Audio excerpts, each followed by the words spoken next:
I'm bubbling with questions to ask you, but the first one that I want to come back to, you use the word spacecraft. How would they or you know that what they saw was actually a spacecraft? Often the person has not actually seen the spacecraft, but often they have. A number of these cases, when they're floated through the wall of their home, through the window, through the door. Again, this so many of the details of these experiences make no sense in our kind of the Newtonian, Cartesian, Western, whatever you want to call it, notions of reality, and yet the stories are consistently described with again, the self-critical attitude that the people have, and they may see a typical unidentified flying object, a saucer-shaped or cigar-shaped vehicle on the ground of their home, emanating bright lights, or they may be taken by a small craft up into the sky to a kind of mothership, which they see very clearly. So many of them actually see the UFOs that and the insides are so uniformly described with rounded, curved walls and complicated instrument panels that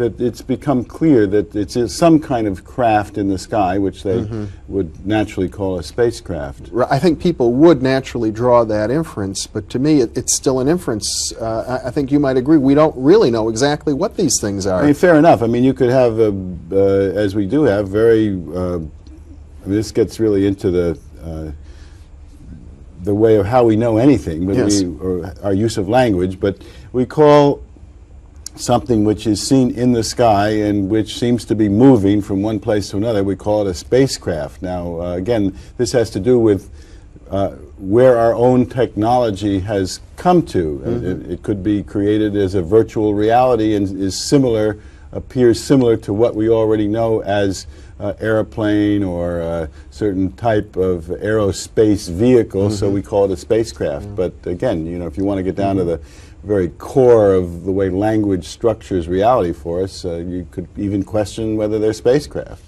Isn't it the case that you've described in your book cases that were reported, let's say 100 years ago, back in the 19th century, of people who talked about airships?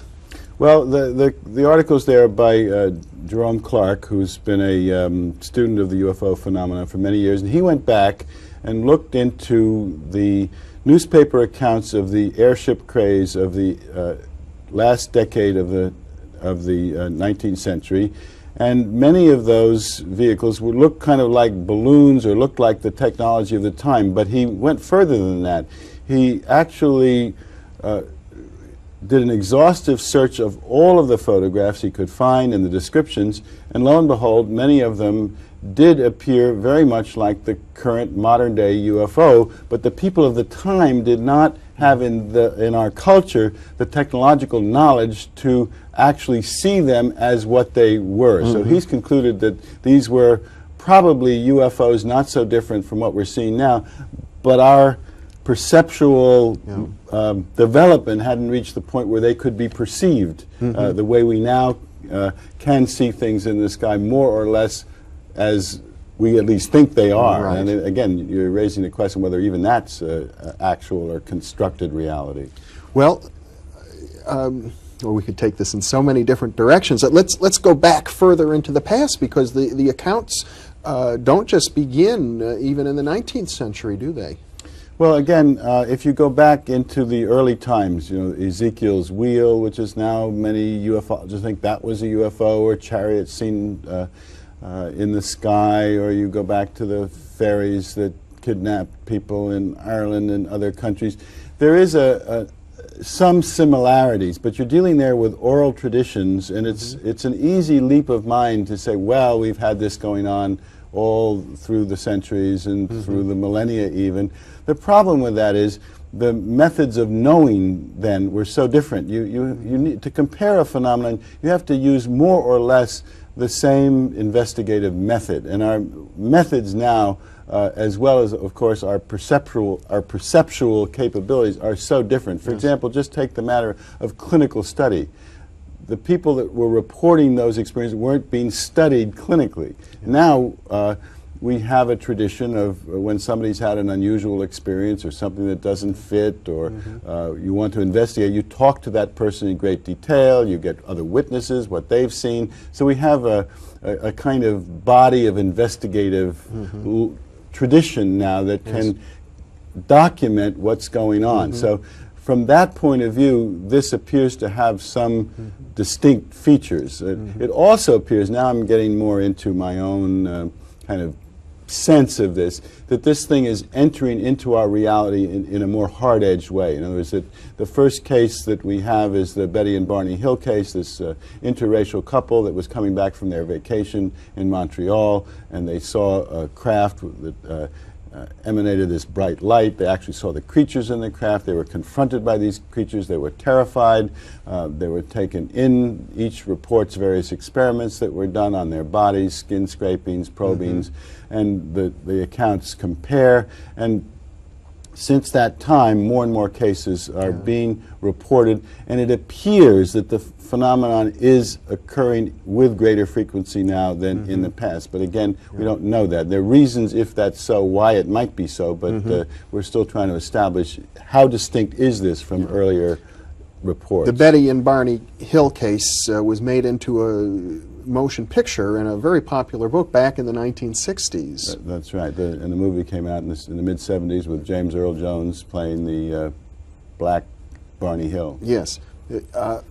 Well, you're a Harvard-trained psychiatrist, or a professor of psychiatry at Harvard, to be exact. We haven't gone over where your training was, but you mentioned that when you first heard about Bud Hopkins, who was an amateur researcher into that phenomenon, you wondered whether he was crazy.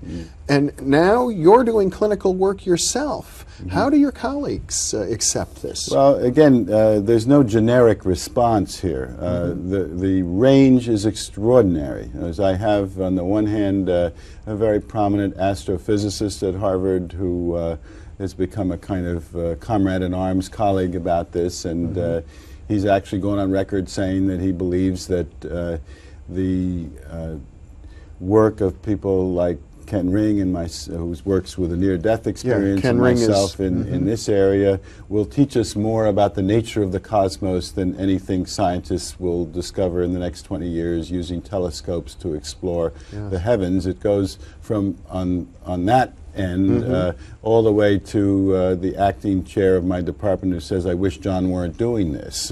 So in between are all kinds of people who array themselves from letters of support from psychiatrists, say, I've seen these cases, or continue it, this is good work, to people that think I've gone off some kind of deep end.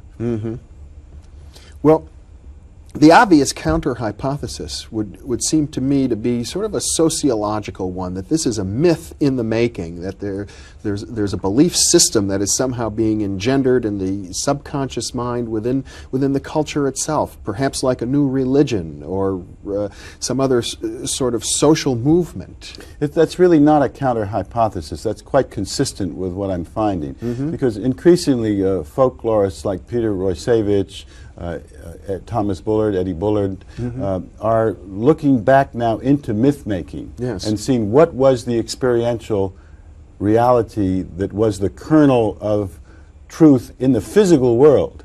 It was what did people actually see and experience from which myths came. We have this notion in the West that a myth is a kind of invented imagination which comes out of the psyche in some way, which is a very kind of culture-centered notion of myth, culture-centered in terms of that's what our culture would tend to see. But actually, what they're finding is that there may actually have been some kind of visitations, or that there are actual physical bases for myth making. So in that sense, this may be indeed a myth. A religion could evolve from this, but that doesn't go against the fact that something physical, something actual is occurring in our material universe.